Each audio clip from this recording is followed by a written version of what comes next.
Ayo berinvestasi akhirat, bangun rumahmu di surganya. Sempurnakanlah ibadah Anda dengan beramal jariah yang pahalanya tidak terputus hingga akhir kiamat.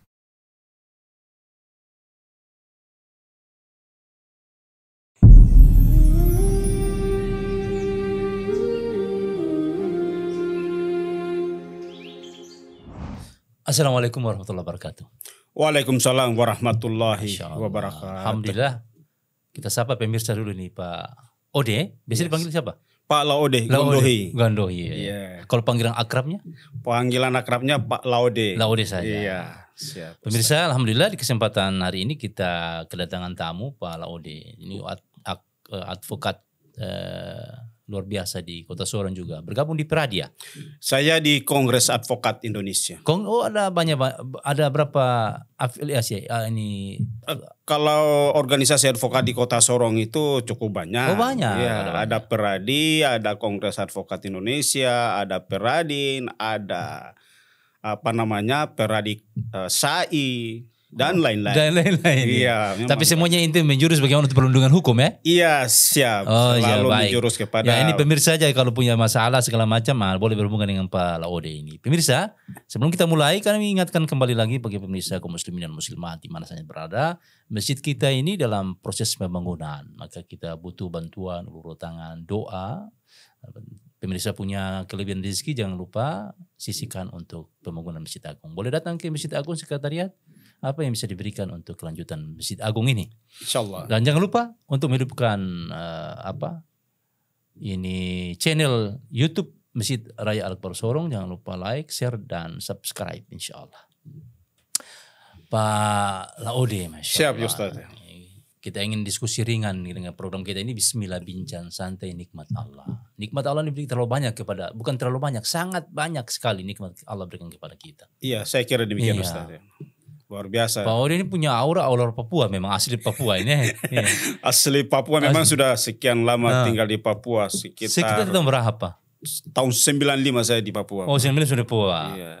Masya Allah. Itu sudah masuk ya? 30 tahun kurang lebih lah ya. Begitu ya? Iya, ya Ustaz. Baik, kebajingan suancu ya.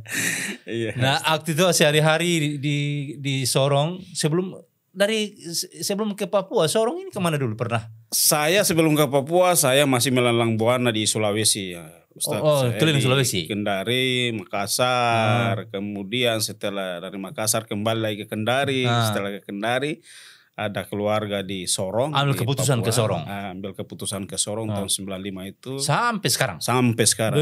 Kebajingan suancu ya. Saya kira begitu, Ustaz. Ode ini kan gelar kesultanan sebetulnya, raja-raja ini, sultan. Ya, saya kira apa yang Ustadz sampaikan itu benar sekali bahwa Laude itu adalah gelar-gelar yang diberikan sebagai kalau orang Makassar Andi anak begitu kesultanan atau kerajaan yang mulia. Yang Ustadz. Jadi saya perlu sampaikan bahwa saya keseharian saya itu Ustadz selain pengacara juga saya sebagai dosen. Oh, sempat ada siapkan waktu untuk mengajar juga ya? Iya, mengajar juga. Ya, penting. Dosen ini luar biasa supaya ilmu kita semakin kita kembangkan. Betul. Samping kita belajar juga kita kembangkan. Betul, gitu, benar. Nah, kemudian selain itu juga saya masih kategori dalam sebagai proses mahasiswa dalam proses penyelesaian S3 saya dengar ya. S3 yang gitu. Ini sudah sampai tingkat apa nih S3-nya? S3 insyaallah dalam posisi sekarang ini lagi menyusun proposal disertasi. Disertasi proposal. Ya, gitu. Barakallah, ini luar biasa ya. Iya, Ustaz. Jadi sebetulnya apa yang mendorong ini cikal bakal sehingga Pak Ode ini ada punya niat dan semangat untuk pengembangan karakter diri, jati diri dengan itu karena pengembangan keilmuan itu. Saya kira dengan adanya pengembangan ilmu khususnya di bidang hukum itu salah satu yang utama adalah penegakan hukum. Oh, penegakan hukum. Benar. Dan perspektif sebagai penegakan hukum untuk keadilan di masyarakat. Di masyarakat, benar. Betul. Gitu. Tapi kalau terkait dengan hukum ini, selama ini mengenai hukum ada tidak yang gratis? Oh ya, ada juga yang begitu ada ya Ustaz. Iya, artinya banyak hal kita melihat juga persoalan hukum dan siapa ya begitu ya? Ya, jadi masalah penegakan hukum itu tidak harus secara otomatis sebagai kita profesi pengacara ini harus secara otomatis kita mendapatkan honor atau apa gitulah dari klien-klien. Tetapi ada hal-hal yang sifatnya mendasar pada masyarakat khususnya yang tidak punya kemampuan dalam bidang itu. Jadi suka tidak suka kita sebagai pengacara siap untuk melayani secara gratis. Gitu. Betul. Bagian dari pengabdian ya. Bagian daripada pengabdian masyarakat terkait dengan penegakan hukum tadi. Betul. Pak, udah kita tarik mundur. Waktu mau ke Papua itu tentunya kan sama seperti kita ini masuk di Papua ini kan kita punya pikiran pasti berbeda-beda pikiran. Dengan informasi dulu, apalagi kan dulu informasi masih terbatas kan. Kalau dulu kan media sosial sudah banyak orang tahu tentang Papua hitam putih kan orang sudah tahu ini. Benar sekali. Bagus tidak kan orang sudah tahu dari media sosial. Dulu kan tidak. Nah, itu bagaimana waktu keinginan masuk Papua itu? Jadi keinginan saya memang masuk ke Papua itu, saya berpikir memang daerah-daerah yang bergejolak kan. Walaupun berpikiran saya dalam keadaan bergejolak, tetapi namanya kita juga mau merubah nasib. Sebagai pokoknya inti ini Bismillah gitu. Daripada kita di kampung sendiri tidak ada hal yang kita lihat, lebih baik kita mencoba untuk merantau dan siapa tahu ada perubahan-perubahan. Dan itu bagian dari perintah kalau dalam Islam, hijrah perintah. Benar, saya kira itu Ustadz sangat penting. Hijab secara batin, hijab secara lahiriah. Benar. Betul, Masya Allah. Itu yang mendorong ya. Karena Rasulullah saja pernah berhijrah. Tapi tidak ada pengaruh dengan kondisi itu. Tetap punya kemauan keras dan punya keberanian untuk bagaimana supaya saya sudah hampir 30 tahun lebih ini interaksi dengan saudara-saudara di advokasi itu kan berbanyak macam orang. Kita kalau di dalam pendampingan klien atau dalam proses hukum antara advokat dengan advokat itu kita memegang teguh namanya profesionalisme sebagai pengacara. Dalam arti kita di mana kita bersidang, kita di mana kita mendampingi klien, boleh kita beradu argumentasi, tapi dalam tahap profesional tadi. Dalam arti kita selesai ada kaidah, ada argumentasi, ada kaidah dan etika, ada etika di situ, ada betul.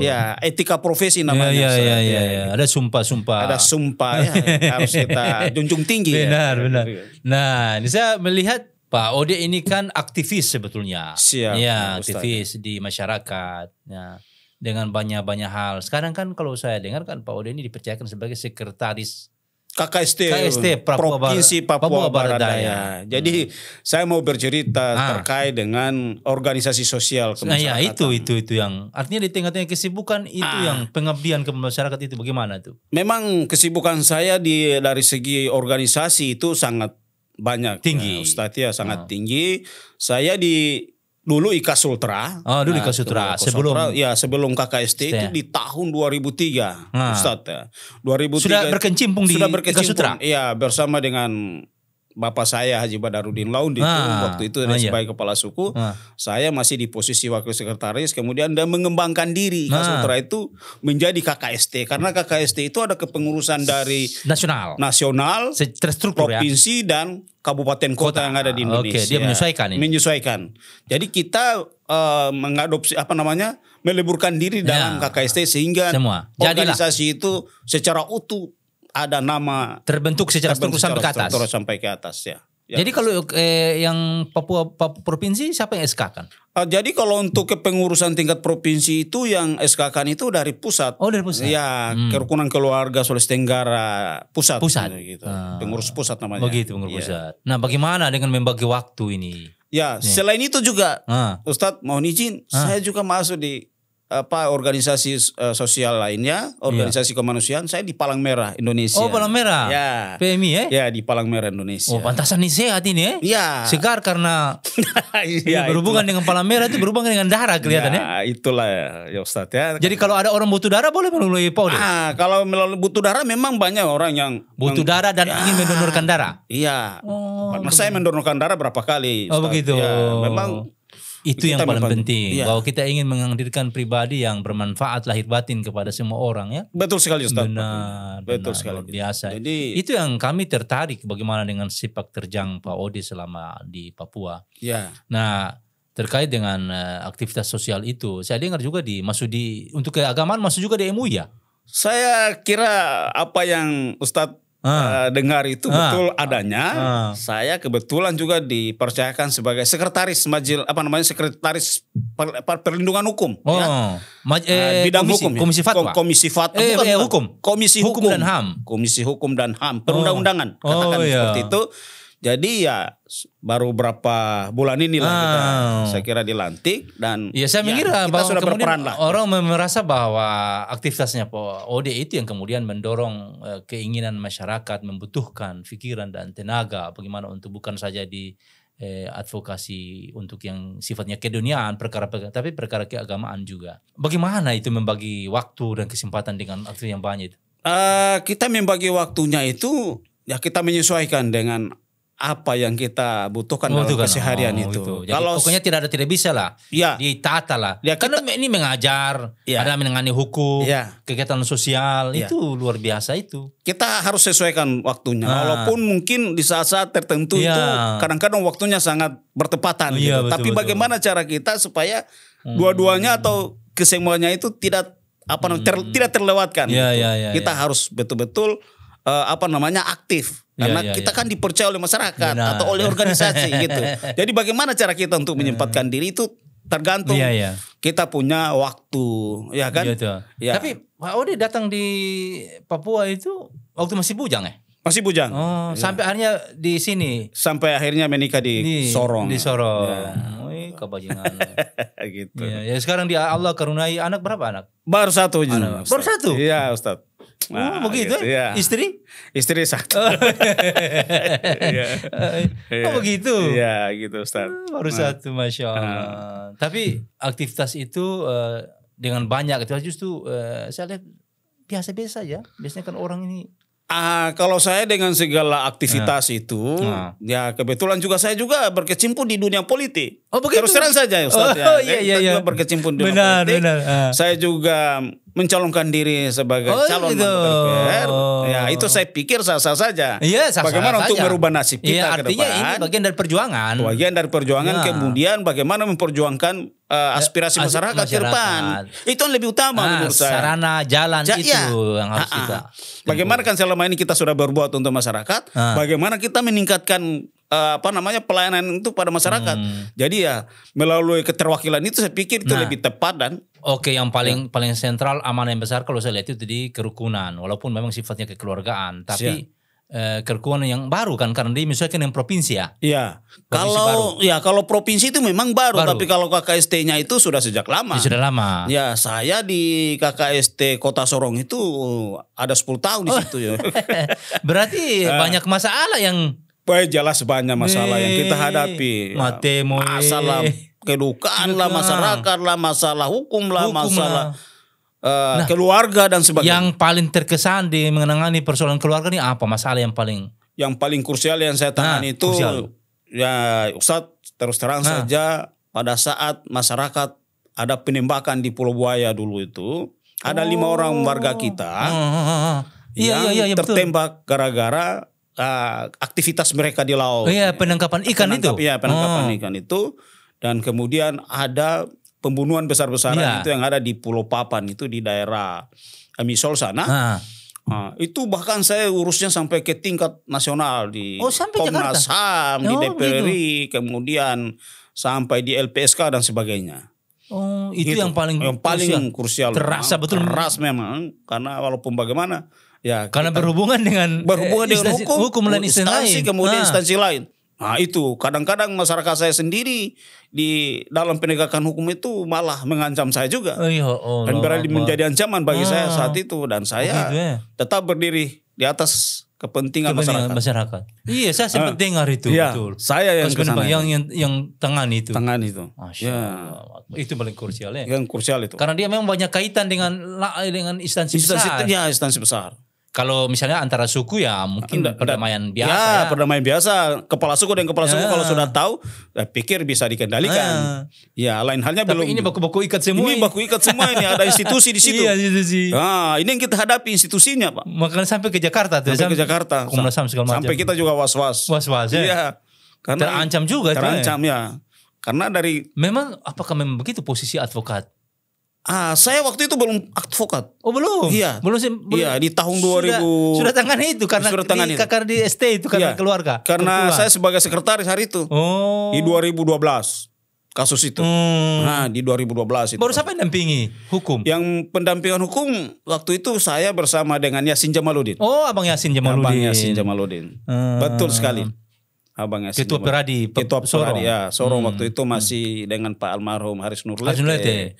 Memang itu yang paling berkesan. Paling berkesan memang. Karena setiap instansi hukum yang ada di Jakarta itu kita harus lewati. Itu bahkan nyawa taruhan juga tuh? Nyawa taruhan. Bahkan saya pernah mengadu di Kontras. Oh pernah juga ketemu di Kontras? Ketemu dengan Abang Haris itu. Haris apa namanya? Iya Haris Hazar. Ya, sempat ketemu dengan Ibu Sapa waktu itu, Ibu Wati itu. Pernah ketemu kita untuk melaporkan kejadian itu. Nah, kita beberkan dokumentasi. Iya dia punya dokumen sama lah semua tuh. Iya. Masya Allah. Mereka sangat mengutuk kejadian itu sebenarnya, dan akhirnya pelakunya kan ya kalau tidak salah dipecat. Desersi. Iya, desersi. Itu salah-salah juga. Iya, karena itu tadi. Iya, berhubungan dengan instansi besar. Institusi besar itu. Masya Allah. Itu yang paling krusial. Iya, paling krusial itu. Kalau masalah-masalah lain memang banyak juga, tapi itu masih dalam lingkungan Kota Sorong. Kejahatan ini, kejahatan itu. Antara suku itu paling gampang ya. Gampang ya. Karena kalau kepala suku dan kepala suku saya kira pasti ada solusi. Tapi ini di luar ini. Di luar jangkauan kita. Itulah. Begitu. KKST yang Papua Barat ini. Itu dia apa wilayah pelayanannya? Itu tadi masalah pendampingan hukum. Oh, gitu. Kemudian untuk masalah, masyarakat. Ya, pelayanan sosial. Kemudian sosialisasi ke masyarakat. Tapi itu untuk ke Sorong Raya ini. Ya. Terus kemudian yang paling utama itu bagaimana kita merajut silaturahmi. Silaturahmi itu yang penting. Kata kuncinya karena tujuan kekeluargaan. Kekeluargaan itu. Bagaimana silaturahmi tadi itu tidak putus. Iya, karena kan KKST itu kan bukan satu suku banyak suku. Banyak suku ada. Kalau tercatat berapa itu? Kalau suku besar di Sulawesi Tenggara itu ada 4 ya. Oh, ada 4 suku besar. Ya, suku besar. Ada Muna, ada Buton, ada Murnene, ada Tolaki. Tapi ceritanya kalau Pak Ode dari mana? Kalau saya dari Muna. Oh, dari Muna? Iya. Muna itu juga kerajaan? Muna ya kerajaan. Oh, sama dengan Buton? Sama dengan Buton. Oh. Ya, justru yang kalau menurut saya itu yang punya nama besar di Buton itu anaknya Raja Muna, Murhum.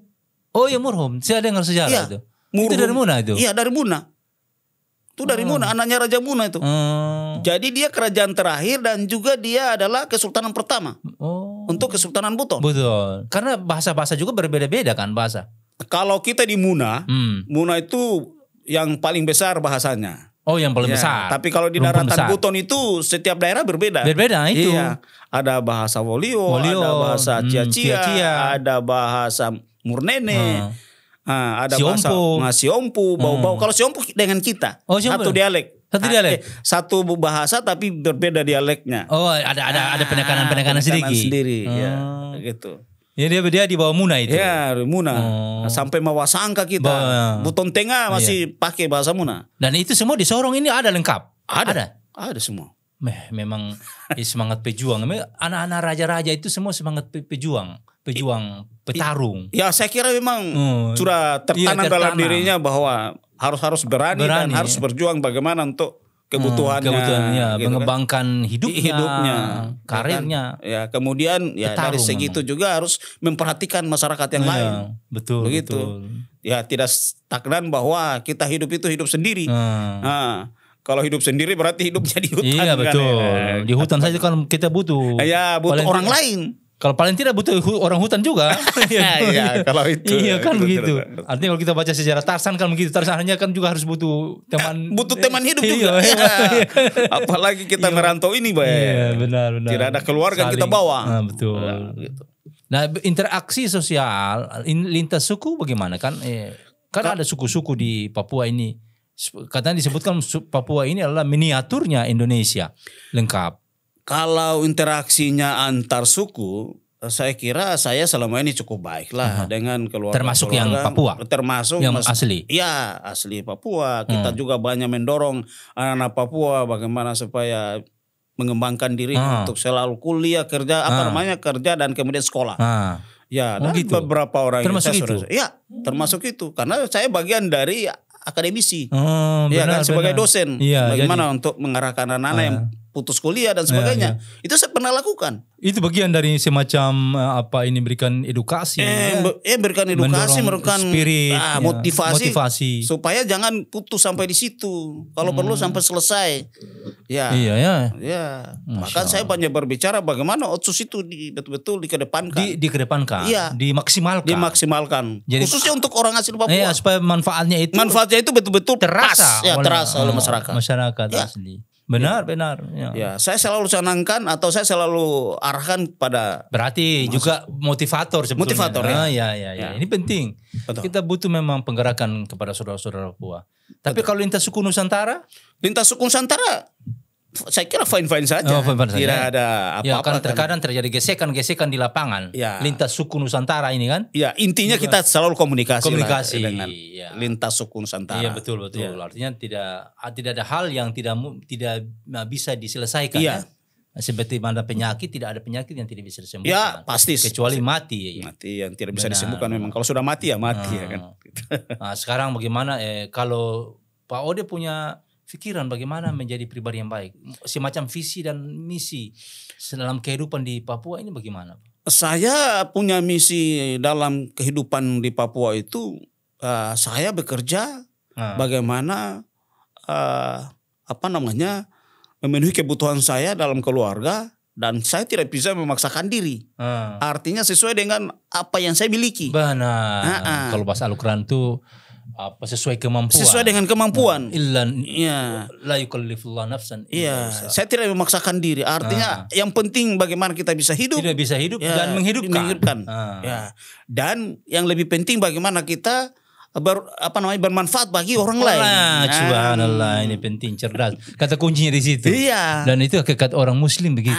Bagaimana suka dan dukanya itu kita harus selalu bersama masyarakat dan bersama keluarga. Keluarga, benar. Iya. Bagaimana hadir dimanapun, memberikan manfaat bagi semua alam, lingkungan manusia.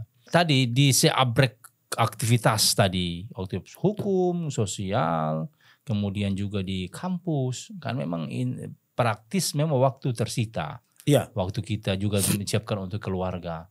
Nah, artinya tadi sudah jelaskan tentang manajemen waktu yang sudah Pak Ode sampaikan.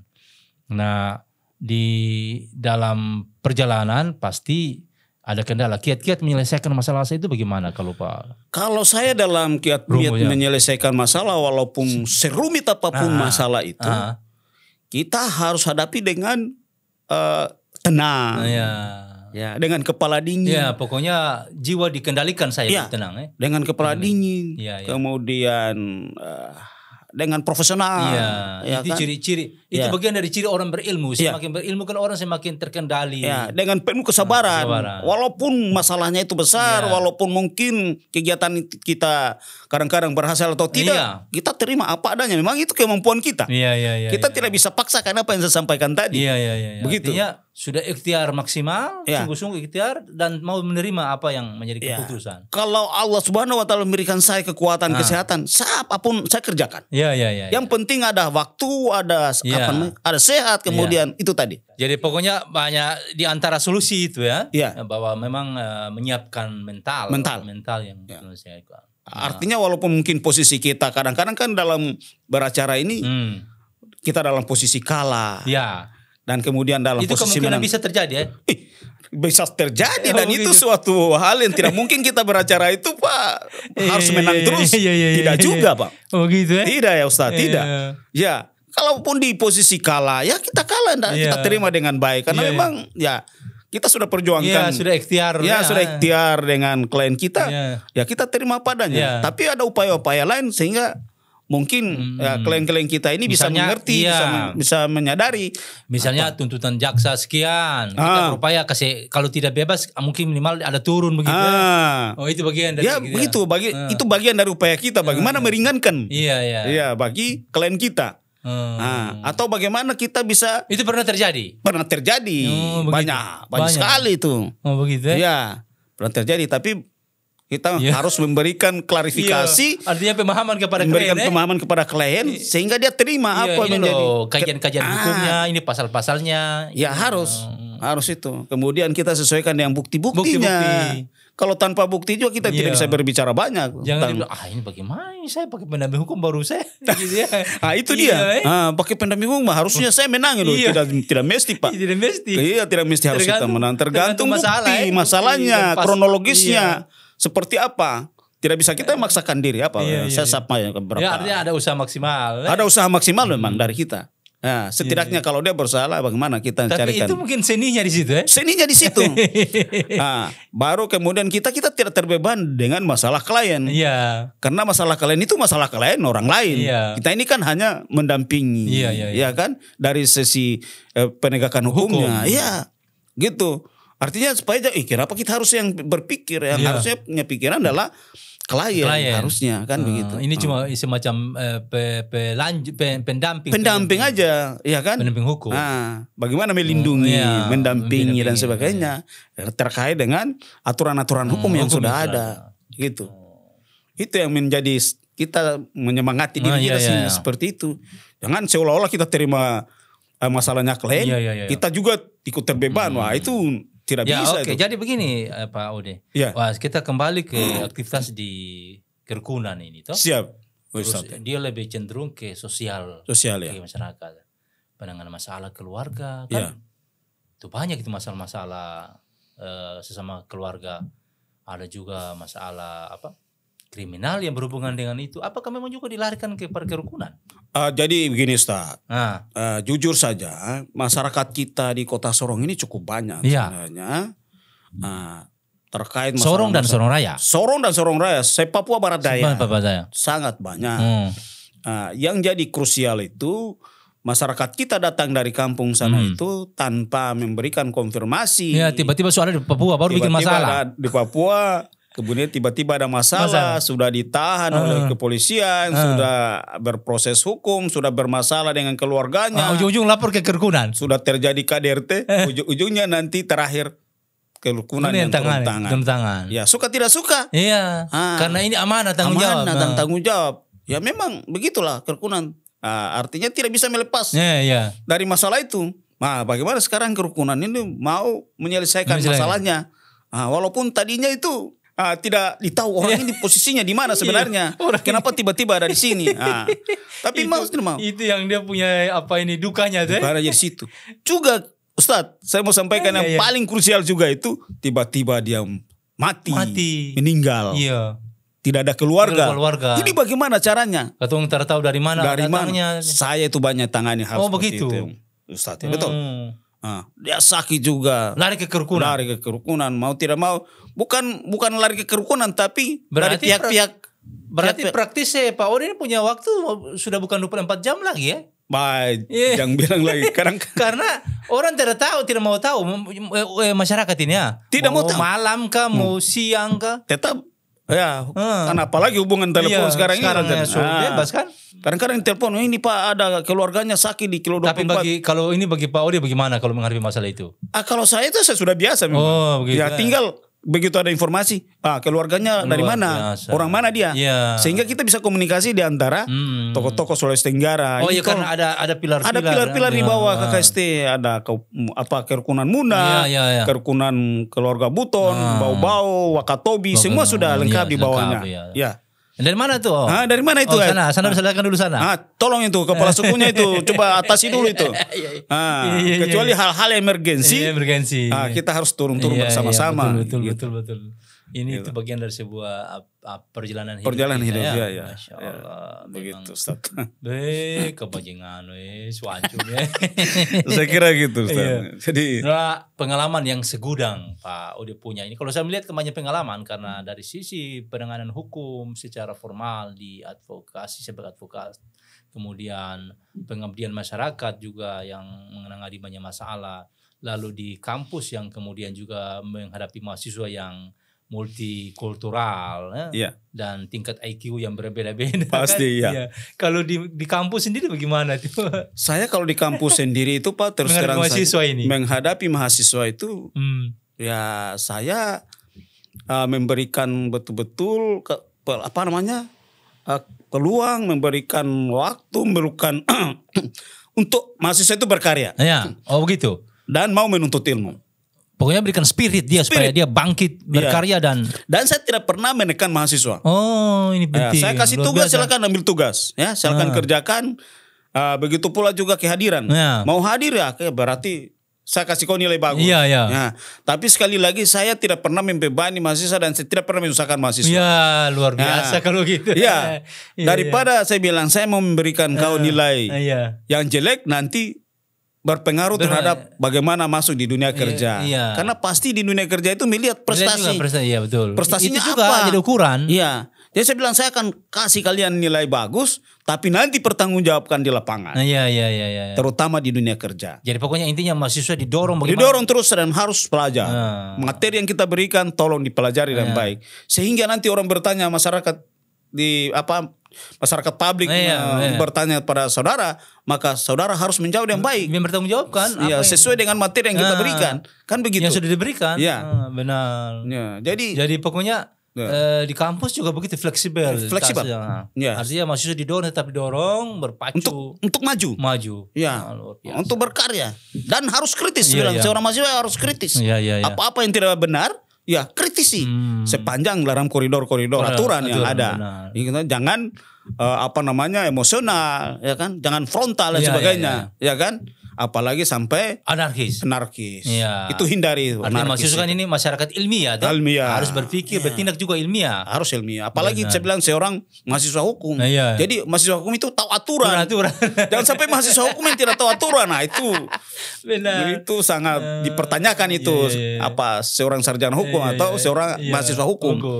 Jadi harus pegang teguh itu dan harus objektif untuk berkarir dan kemudian mengeluarkan kritik-kritik yang baik terhadap pemerintah, masyarakat. Silakan. Iya, betul. Gitu. Penampilan di masyarakat tentu berbeda. Harus memang tampil beda. Ini kan masyarakat orang ya hukum, paham hukum ini kan. Paham hukum ya, baru kemudian dia bertindak tidak sesuai dengan aturan, tidak sesuai dengan hukum. Kalau begitu matemo. Iya, pasti orang dipertanyakan, "Woi, ini mahasiswa hukum kah? Mahasiswa apa ini?" Kan begitu. Betul. Begitu. Apakah ini preman atau bukan? Kan begitu. Jangan sampai hukum bergaya preman. Hukum bergaya preman itu yang dipertanyakan. Ini bilang, dosennya siapa ya? Itu udah dosennya. Terbawa-bawa kita juga nama baik dosen. Masya Allah. Begitu, Ustaz. Masya Allah, ini Pak Laudi kita sudah bicara sudah. Siap, Ustaz. Kita semangat ini. Maksudnya saya semangat bicara dialog diskusi kita ini. Iya. Luar biasa dari pengalaman Pak Laudi. Cuma memang waktu kita yang terbatasi. Siap. Sebagai kata kunci mungkin ada pesan-pesan kepada kita sekalian bagaimana ada pengalaman hidup ini, apa yang kita perlu langkah-langkah manusia supaya sukses seperti apa dalam kehidupan ini. Ya, jadi langkah-langkah sukses itu kalau menurut saya, ya kita harus bekerja maksimal dan harus berusaha sekuat tenaga untuk bagaimana merubah hidup kita, merubah nasib kita. Kita yang berusaha. Ya, kita yang berusaha. Orang bilang berdoa sambil berusaha. Atau berusaha sambil berdoa. Berusaha atau sambil berdoa. Seperti itu. Ya, kita selalu berikhtiar. Jangan lupa doa itu. Jangan lupa doa. Jangan lupa sholat. Jangan lupa amal-amal kebajikan Tuhan, lain. Iya. Kemudian kita harus membangun terus silaturahmi, iya kan, membantu orang-orang yang sifatnya membutuhkan. Ya, seperti karena pasti akibat apa yang kita berikan kebaikan kepada orang akan Allah balas juga. Akan balas juga dengan kebaikan. Insyaallah itu saya kira. Barakallah. Begitu. Terima kasih banyak ini Pak Ode atas kesediaan waktunya bersama kita di kesempatan kali ini. Masya Allah. Terima kasih. Tetap semangat dalam perjuangan melihat kepentingan umat yang besar, masyarakat, untuk manusia dan bangsa, dan terutama bagi agama, bagaimana supaya lebih bermanfaat. Amin. Sekali sebelum kita closing, pemirsa sekali lagi jangan lupa, kami berharap pemirsa yang punya kelapangan rezeki, luangkan rezekinya, berikan rezeki yang terbaiknya, sedekah yang terbaik untuk kelanjutan pembangunan Masjid Agung. Amin. Kita bersama dalam kebaikan, insya Allah Allah akan bersama kita juga. Allah akan bersama dengan kita dan kita akan disatukan di surganya Allah Subhanahu wa taala. Amin. Terima kasih banyak Ustaz Agung. Assalamualaikum warahmatullahi wabarakatuh. Waalaikumsalam warahmatullahi wabarakatuh. Ayo dukung media dakwah Masjid Agung Al-Akbar dengan ikut berdonasi pengadaan alat multimedia dan operasional dakwah. Usia boleh terputus, pahala jariah mengalir terus.